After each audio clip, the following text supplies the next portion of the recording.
All right, in this video, I'm going to show you how to replace a pull string on a small engine. In this case, I happen to be working on this pressure washer, but the concept is same regardless of what you're working on. So we're going to start by just removing plastic to get to the pull unit, if that's what you want to call it, the recoil.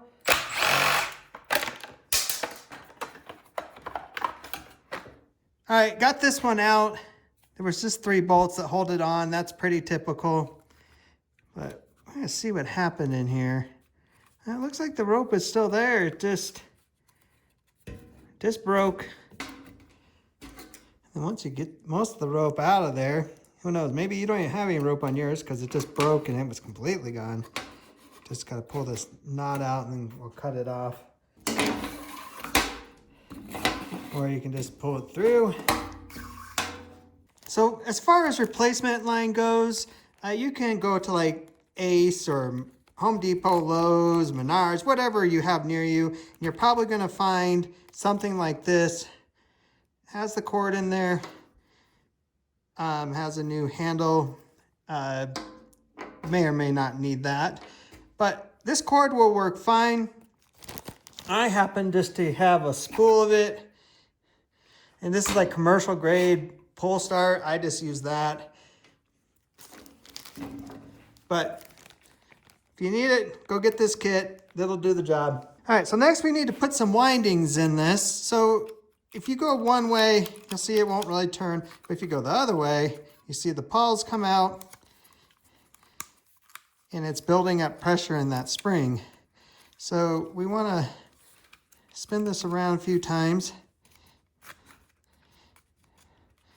And then the cord goes in here in this spot, and then it ties right there. So we got to get that over here.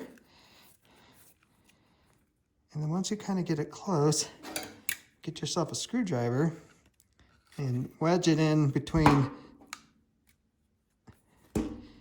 the frame and this piece to keep that from spinning back on you. So that will hold your pressure. Next, get your line. I always use a lighter, get it hot, do that fast, and it makes a nice little point. So now we can push it through that, and then we got to get it to go through the hole. All right, finally got it through. So now, just tie a knot, kind of at the end here. Pull it tight. Tie it one more time.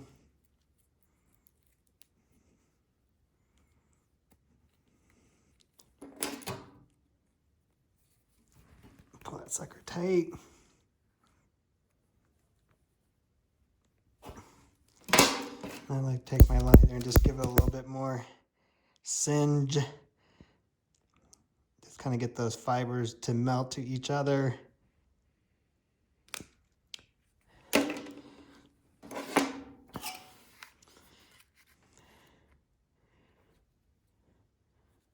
And then now just tuck that in there. There we go. So now, all you need to do is leave your twine or whatever you got, your pull cord, leave it there, take your screwdriver out, and then just let this slowly go back in.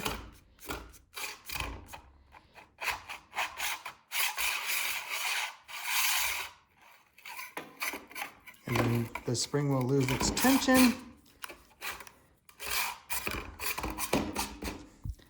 And now you've rewound your starter.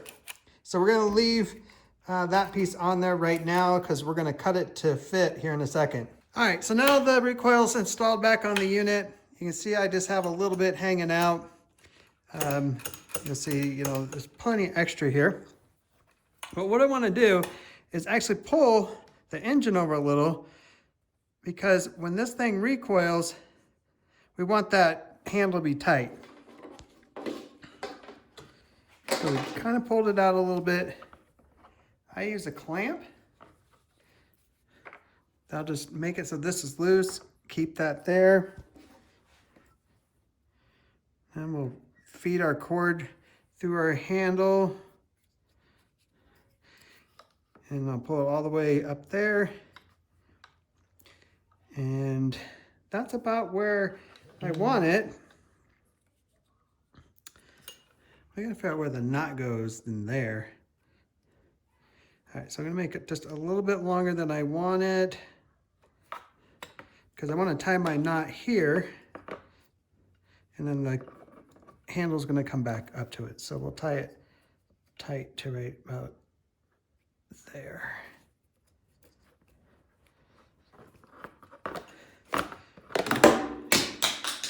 There goes my clamp, but we're good.